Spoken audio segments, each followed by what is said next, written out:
자, 사례로 알아보는 부동산 인사이트 시간입니다. 네. 자, 이번에는 서울 토지 한번 가볼까요? 네. 실거래를 알아보는 토지 실거래 순서. 네. 한번 보시죠. 서울에서 최근 1년간 가장 비싸게 거래된 땅이 어떤 건지 네. 궁금합니다. 네. 궁금하죠. 네. 1위부터 3위까지 네. 가지고 왔습니다. 네, 서울에 보여주시죠. 빈 땅이 있는지도 사실 궁금하고요. 빈 땅이 없었어요. 없죠. 없고 이제 빈 땅을 철거해서 토지로서의 그 상태에서 매매가 되었다든지 아니면 뭐 주차장이라든지 그런 특징들이 있습니다. 그렇겠네요. 빨리 보여주시죠. 네. 궁금합니다. 첫 번째는 이제 역삼동, 역삼동이요. 성능역 역세권 토지였습니다.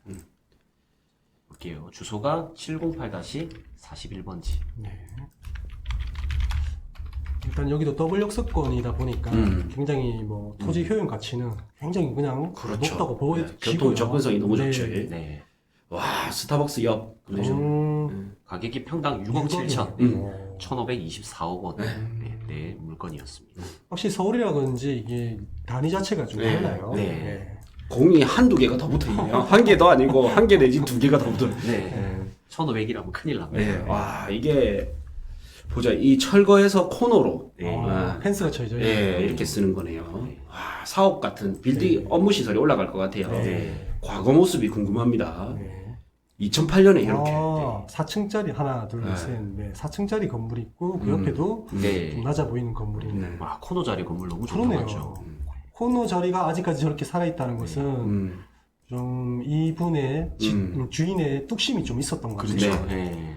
요 부분, 네. 2008년도 모습이고. 2008년도. 네. 21년도에 갤러리 느낌이고, 네. 아, 여기는 이제 옆에는 모델하우스 모델하우스 모델하우스 느낌이. 있었네요. 그냥 서울에는 땅 한 평 있으면 뭐든 쓰구나. 그렇죠. 네. 네. 특히 강남에. 네. 근데 이것도 사례를 보시면, 자, 요거의 주변 거래 사례랑 이렇게 같이 한번 보겠습니다. 자, 역삼동이잖아요. 708. 복사. 네, 디스코에 보면 이제 또 토지나 건물 정보를 볼 수 있으니까 네, 좀 볼 수 쉽게. 있죠. 네. 자, 이게 보면 빈 땅이 네. 6억 7천에 거래됐잖아요. 평당가. 네. 근데 아까 우리 지난 시간에 상가도 이 라인에 6억대잖아요. 6억대 있었습니다. 네. 저기 역삼역 쪽. 네. 결국에는 이 토지의 효용 가치가 남는다. 그렇네요. 그러니까 땅이 참 중요하다. 예. 이 상가든 업무 시설이든 뭐 결국 이제 땅이 제일 중요하다. 이걸 볼 수가 있고. 아까 건물 있는 거랑 건물 없는 거랑 비슷한 거래가 그렇죠. 되었기 때문에 그러신 네. 거죠. 예. 그리고 이 정도를 매입할 수 있는 재력이면 네. 당연히 이제 이 코너에 내가 역삼역 맞죠? 선능역. 네. 예. 역삼동의 선능역 세권에 이런 내가 사업을 한다 하면 네. 사실 이런 건물 좋지만 이제 시간이 지날수록 뭐 주차장이 좁다든지 네. 입구가 좁다든지 이런 트렌드가 옛날 방식일 거 아니에요. 그렇죠. 예. 근데 지금 내가 이렇게 한다면 새롭게 지으면 요즘 최신 트렌드에 맞춰서 지을 수가 있잖아요. 지하 주차장도 깊이 파고요. 그렇죠. 네. 예. 그 건물도 더 내가 원하는 디자인을 뽑을 수도 있고 요거는 딱 너무 전형적인 느낌이잖아요. 네. 네. 그러니까 결국에는 요 빈 땅이나 이렇게 업무 시설이 있는 거나 이제 초보분들은 이게 더 비싸다고 생각하지만 네. 이제 고수들은 그냥 이게 더 좋다라고 볼 수 있는 거죠. 네. 예. 그래서 역시 땅이 중요합니다. 네. 네. 굳이 삐까뻔쩍하게 지을 필요는 없네요. 네. 그래서 만약에 내가 뭐 이거를 필요로 하는 사람이라면 네. 당연히 내 입맛에 맞게끔 지어야 되겠지만 정말 그냥 투자자라면 네. 그냥 여기서 딱히 건물에 손을 많이 안 대는 게 좋은 거예요. 돈을 많이 안 들이는 게. 너무 좋네요. 예, 여기서 세 넣을 정도까지만 딱 해놓고 네. 거기서 이자 나갈 정도만 하고 들고 있으면 네. 얼마나 상징성이 있습니까? 그렇죠. 누군가는 이 입지를 탐내는 사람이 꼭 있을 거라고 그렇죠, 생각하죠. 그렇죠. 그래서 네. 이제 나중에 그분한테 네. 뭐 넘기면 되는 그런 시스템이죠. 예. 그래서 이제 고수들은 삐까뻔쩍한 상가보다는 썩상, 예, 썩은 빌라 사듯이 썩상을 많이 사러 다닙니다. 그렇죠. 예, 썩상을 사서 손 많이 안 대고, 네. 근데 땅은 좋은데 건물은 별로 안 좋은 거. 그럼 건물 가격이 없이 내가 사니까. 네. 그렇죠. 건물 가격이 많이 포함 안 되니까. 네. 예, 그래서 여기서 나오는 이자는 월세는 그냥 이자 정도 내는 정도로만 네. 들고 있는 거죠. 네. 좋네요. 아, 입지 좋은데 코너 자리. 입지 좋은데 땅은 좋은데 건물은 최대한 가격이 포함이 안 되는 거. 네. 이런 게 이제 포인트인 것 같습니다. 그것만큼 건물 가격만큼 싸게 사는 그 구조잖아요. 그렇죠. 네. 자, 2등 자, 보여주시죠. 두 번째 보겠습니다. 자, 두 번째는 삼성동입니다. 아, 삼성 삼성동. 역세권. 네. 뒷블록 사업지거든요. 평당 3억의 물건이 나와 있습니다. 68평이네요. 그렇네요. 68평 작네요. 네. 말씀하시죠. 아니, 삼성동은 뭐 개발 호재가 풍부하니까 미래 가치로만 보면 굉장히 비쌀 줄 알았거든요. 네. 근데 이게 사실 뒷블럭이긴 해도 역과의 좀 거리는 좀 그래도 있어 보여도 상업지역이고 그런데 3억. 그냥 왠지 싸다는 느낌이 좀 네. 느낌은 저 혼자만 그렇죠. 드는 거 그렇죠. 아니죠? 근데 효용 가치를 보면 네. 대로변이 6억에 거래됐잖아요. 네. 그러면 이제 뒷블럭은 한 3억대. 이렇게 효용 가치가 나뉘어집니다. 그렇죠. 한 50% 정도. 그렇죠. 네. 근데 우리가 토지 투자를 하러 갔는데 메인 도로가 만약에 100이다. 네. 근데 뒷블럭이 50이다. 네. 그러면 이제 또이또이거든요. 네. 그러면 이제 어떤 게 형성되느냐에 따라서 앞도로를 사는 게 낫겠죠. 네. 그렇죠. 근데 메인이 100인데 뒤에가 70이다. 네. 그럼 메인을 사는 게 낫고. 음. 메인이 100인데 뒤에가 40이다. 그럼 한 블럭 뒤를 사는 게 낫고. 고를 여지가 있다 네, 맞죠? 네. 삼성동의 메인 한 블럭 또 뒤. 좀 궁금하네요. 네. 8-2번지입니다. 자, 역에서 이제 한번 꺾이고 들어가는 곳이긴 해요. 네, 제가 한번 볼게요. 네. 현대자동차 그룹 부지랑 거의 그러니까. 가깝네요. 네, 미래 진짜. 가치는 굉장히 좀 좋아 보입니다. 저수의 지역이죠. 너무 옆인. 450m니까 사실 진짜 가까운 역세권이고 네. 도보 6분 거리. 남자 그럼으로 한 4분 정도. 네. 그리고 뭘로 쓰이고 있죠? 한번 볼까요? 좀 느리네. 자, F5를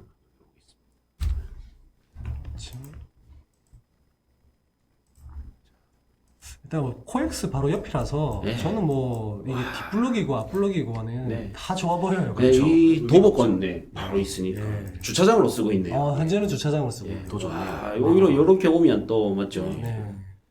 계속 주차장을 써도 좋을 것 같은데. 그렇죠. 네. 여기서도 수익이 나오니까. 네. 강남엔 주차장이 다 비싸잖아요. 네.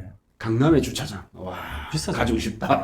뭔가 좀 건물 가지고 있는 것도 좀 어깨가 올라갈 수도 있지만 강남에 주차장도 가지고 있다는 것도 네. 굉장히 의미 있는 것 같아요. 네. 한 시간에 10,000원 정도 하죠. 아무나 못 갖는 거거든요. 제 눈에는 이게 이제 주차장인데 이 옆에 뭐 복국 있잖아요. 네. 이것까지 있으니까 너무 좋은 것 같아요. 왜냐면 이게 낮잖아요, 건물이. 네. 그러면 내가 여기는 코너 땅이잖아요. 그럼 이걸 먼저 사놓고 천천히 이걸 살 수 있다면 얼마나 좋을까. 네. 근데 얘 하나만 보면 도로가 좁은 도로에 이게 있잖아요. 네. 그렇죠. 조금 효용 가치가 떨어지는 반면 이 두 개를 합쳐버리면 이렇게 딱 진입할 수 있으니까 얼마나 좋습니까, 맞죠? 그러네요. 이런 건물이 충분히 지어진다라는 거지. 시행사 입장에서 굉장히 좋아하는 땅입니다. 네. 위에 건물도 없고 그렇죠. 바로 지어 올릴 수 있는데 상업지니까 엄청 많이 지을 수 있잖아요. 네. 철거비도 안 들어가고. 철거비도 절약되고 네. 입지가 여기는 굉장히 좋은 것 같아요. 그렇죠. 아, 저런 데 좋아하죠. 코엑스 옆이고 현대자동차 그룹 부지도 옆이고. 네. 이렇게 이거 디스코를 한번 볼까요? 네. 자, 건물이나 토지 정보 아시고 싶으신 분들은 이렇게 따라 하시면 됩니다. 네. 자, 이렇게 따라하시면 되고 평당 거의 2억 9,700에 3억대 거래되고 와, 요거도 그 2년 전만 해도 1억 3천. 그렇네. 싸다 맞죠? 네. 와, 2배 급격하게 올라요. 네. 정말 한 2년 코로나 2년 사이에 엄청나게 많이 올랐습니다.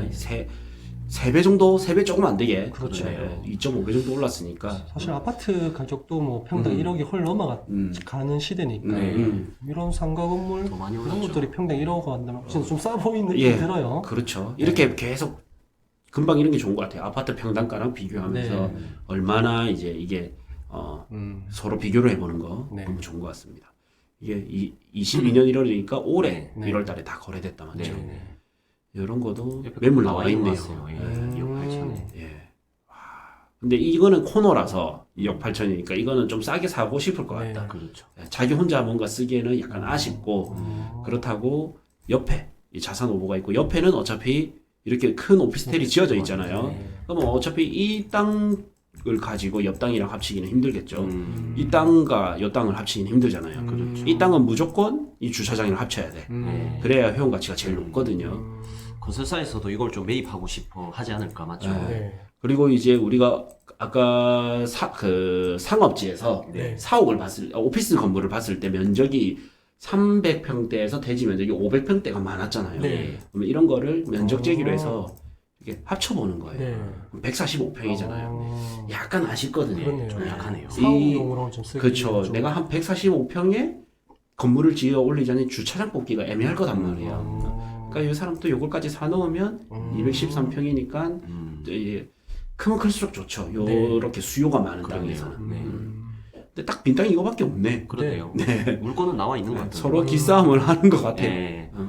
매입하려고 하다가 실패한 것 같습니다. 네, 자기는 이 가격에 받고 싶다 이런 것 같아요. 어쨌든 지금 2위가 주차장 부지입니다. 네. 네. 코엑스. 보제가 풍부한 코엑스 옆에. 현대 자동차 그룹 네. 글로벌 비즈니스. 2018년 완공이죠. GBC가 완공되면 이 동네 일대는 더 들썩일 거 아니에요. 네. 네. 그리고 GTX라는 호재도 네. 있고. 그래서 이런 말이 있죠. 지금은 테헤란노 시대인데 앞으로는 삼성동 시대가 올 수도 네. 있다. 뭐 이런 말도 있을 정도로 네. 호재가 많은 지역이에요. 저는 금방 드는 생각이 이제 우리 아까 상가 저번 시간에 상가도 봤잖아요. 그 강남에 있는 그런 것들이 이제 보통 4억으로 많이 들어온다고 하는데 그는 좀 규모가 큰 거고 좀 규모가 작은 회사 같은 경우는 이렇게 뒷블럭이라도 조그맣게 규모를 좀 축소해서라도 4억 같은 거 들어도 나쁘지 않겠다. 사업도 나쁘지 않고요. 상가로도 나쁘지 않을 것 같아요. 왜냐하면 여기 코엑스 요 입구 쪽에서 횡단보도 건너면 바로 이도로잖아요. 네. 예. 이도로를 끼고 있는 땅인 거예요. 네. 우리가 요 땅을 기준으로 보니까 요 도로를 낀 걸로 보이는데 이게 코너 땅이고 요까지 같이 거래된 거잖아요. 네. 그럼 삼성로 이거를 낀 거거든요. 네. 근데 딱 봐도 여기 출구에 음. 횡단보도 도보로 올 수 있는 음. 거리인 거죠. 오피스를 좋다, 넣어도 예, 괜찮고. 예. 오피스도 네. 괜찮을 것 같아요. 그래서 어떻게 보면 가격 대비 이런 건 4억의 느낌으로 대로변을 갔지만 네. 가성비는 한 블럭 껴 있는 요런 데가 오히려 훨씬 좋을 수도 있다는 네. 거죠. 음. 자, 3위 자, 궁금합니다. 3위. 3위를 보겠습니다. 3위는 이태원 노입니다. 오, 이제 용산으로 가네. 용산. 이제. 네. 좀 겹치는 건 제가 네. 뺐거든요. 아. 용산구 이태원동 126-2번지. 어쨌든 이제 탈 강남화가 네. 이제 하는 거죠. 이제 용산으로. 강북쪽으로 왔습니다. 아까 최초에도 대장님께서 이제는 용산 시대로 인해서 조금 이제 가격들이 많이 역전되고 순위가 좀 네. 바뀐 계기가 이제 용산, 이 용산 이 녀석 때문이거든요. 네. 물건이 평당 약 3억이네요. 76평에 209억, 평균 3억. 예. 그러니까 이태원 메인도로가 약간 강남의 이면도로 가격 비슷하네요. 현장 궁금합니다. 자, 요거입니다. 허름하네요. 그러니까 이거를 사서 이렇게 지을 수 있으니까. 네. 그러니까요. 바로 옆에 이제 사례가 있어요. 그죠? 메인 대로변이고 역시 거래가 되는 거는 허름한 것들이 네. 옛날 모습 궁금하네요. 음, 건물이 있을 법한데 아 그렇네요. 우리 1층짜리. 네, 투자 전문가들이 좋아하는 구조 아닙니까? 그러네. 이런 거. 되게 좋습니다. 땅은 좋은데 건물은 낡아가지고 건물 가격은 많이 없는 거. 네. 근데 요거였죠. 네. 가자주류 좋죠. 네. 이런 거 너무 좋습니다. 좋다. 딱 알짜배기에 네. 맞죠. 좀 조화가 좀 부자연스러운 느낌이에요. 네. 철거 있네 그래서. 아. 사실 이태원이 뭐 예전보다 못하니 뭐 이런 얘기는 하겠지만 어쨌든 이태원은 또 이태원이잖아요. 네, 그렇죠. 그래서 이 전통적인 서울의 좀 핵심 상권 이태원. 네. 못하다 해도 뭐 이 역세권 일대 이쪽이 뭐 죽겠습니까, 맞죠? 뭐 어차피 가에서부터 죽는 그렇죠. 거지. 나중에 이제 한남 뉴타운도 이제 밑으로 해서 이렇게 쭉 이게 그렇죠. 개발이 되고 하면 이태원 상권은 또 다시 살아날 수. 바로 밑에가 한남 뉴타운이죠. 네. 그래서 뭐 용산 기지 이전으로 인한 뭐 이태원 거리가 좀 뭐 죽을 수도 있다 이런 얘기들도 뭐 기사로 봤겠지만은 어쨌든 전통적인 또 이 상권 거리고 네. 그렇기 때문에 뭐 미래가 치러보면 그렇죠. 나쁘지 않을 것 어떤 같아요. 건물이 들어올까 궁금합니다. 네. 저거는요.